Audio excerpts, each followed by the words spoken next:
நலம் காக்கும் ஸ்டாலின், உங்கள் குடும்பத்தின் நலன் அரசின் பொறுப்பு.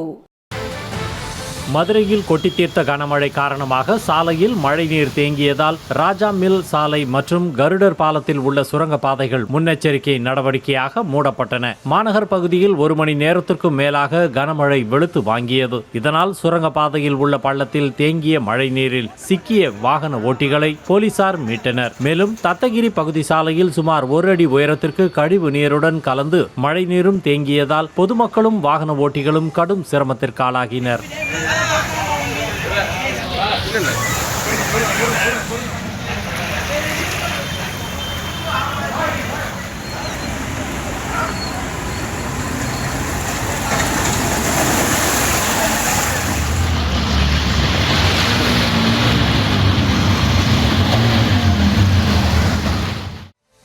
நலம் காக்கும் ஸ்டாலின், உங்கள் குடும்பத்தின் நலன் அரசின் பொறுப்பு.